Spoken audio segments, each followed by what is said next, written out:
Chapitre 12. Tessa. Luc observe le moindre de mes mouvements. Je sais qu'il était sincère en m'offrant son aide, il a cette attitude chevaleresque qui me faisait rêver dans les romans d'amour.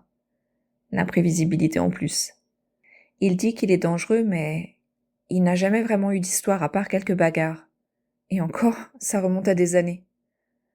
L'incident d'hier était une exception et n'était qu'une réaction compréhensible à l'attitude merdique de Kenaf. Je m'éclaircis la gorge et me force à rester bien droite. Faye penche la tête sur le côté comme si elle n'était pas sûre de mes intentions. Est-ce que je reviens pour l'écouter ou lui hurler dessus? Diane m'intercepte avant que je n'aie le temps d'ouvrir la bouche. « Tout va bien ?» ?»« Je ne sais pas, on va bien voir. » Je la contourne, elle reste à proximité mais me laisse respirer.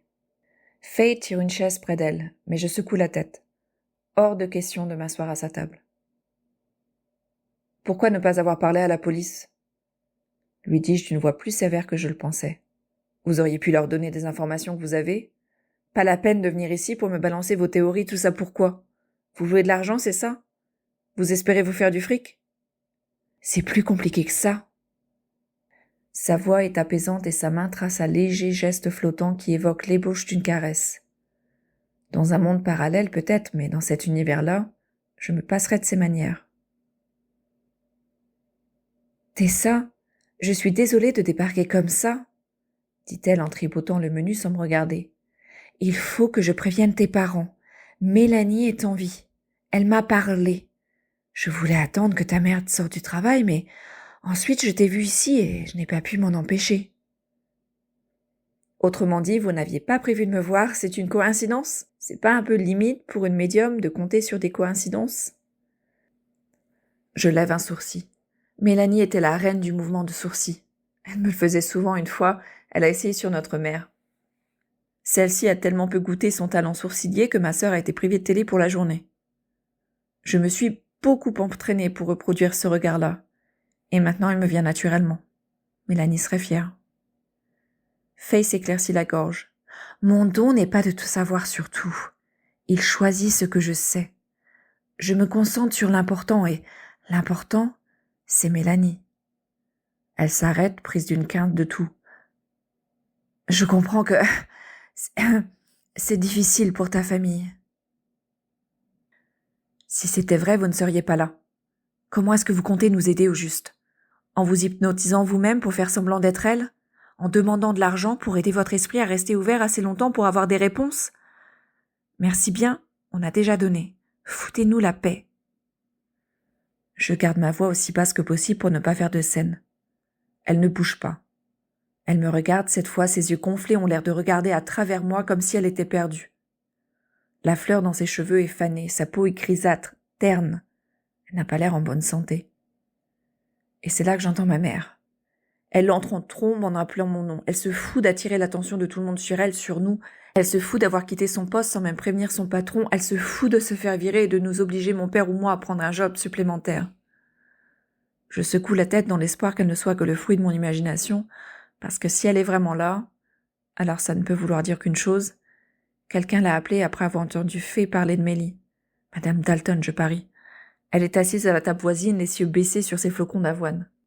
Elle raconte toujours à ma mère que Dieu et ses anges finiront par lui parler. J'envie sa confiance. « Vous savez où est ma petite fille ?» demande-t-elle en tombant presque sur la table. « Elle est vivante ?» Faye se redresse et son sourire se fait plus doux. Ma mère se laisse tomber à côté d'elle sur la banquette et lui prend la main. « Je savais qu'il ne fallait pas perdre espoir, qu'elle n'était pas morte. Où est-elle ?» À ce moment précis, malgré toutes mes protestations et ma colère, la petite lueur d'espoir qui brille en ma mère m'éclaire un peu aussi. Et si Faye pouvait vraiment nous aider, et si Mélie était vraiment en vie ? Cette lueur, je la déteste. Je fais tout pour l'empêcher de trop briller parce qu'elle est trop douloureuse. L'espoir fait vivre, mais seulement jusqu'à un certain point. Parfois, c'est l'espoir qui tue quand il s'écrase sous le poids des déceptions qui s'empilent et qu'on se retrouve complètement impuissant. Luc s'occupe de Madame Dalton, même si elle n'a clairement besoin de rien. Son plat est servi, son café fume encore et sa posture trahit son intention de ne pas perdre une goutte de notre conversation afin de faire illusion. Elle se contente d'adresser un sourire béat à Luc de temps en temps. Luc inspire profondément et se tourne vers nous. « Voulez-vous un peu de thé glacé? Du café ?» demande-t-il en effleurant la paume de ma main du bout des doigts. Un contact rapide, mais rassurant. Et l'espace d'une seconde, je suis tentée de lui demander de rester avec nous. Mais non. Ce n'est pas son combat. « Je veux bien du café, merci », répond ma mère sans quitter Faye des yeux. « Moi aussi », ajoute Faye, et Luc hoche la tête. En passant à côté de moi, il murmure à mon oreille, sa bouche à peine à quelques centimètres de mon cou. « Tu as besoin de quelque chose ?» murmure-t-il, et son souffle chaud me chatouille la nuque. L'espace d'un instant, j'oublie la scène qui se déroule devant moi et ne me concentre que sur le courant qui passe entre nous. Je tourne la tête et nos regards fusionnent. On se fixe en silence. On se regarde sans se cacher derrière nos mots. J'ai l'impression que mon cœur s'apprête à quitter ma poitrine, frapper à la sienne et demander s'il peut entrer. Rien qu'un moment volé au milieu du chaos qu'est devenu ma vie.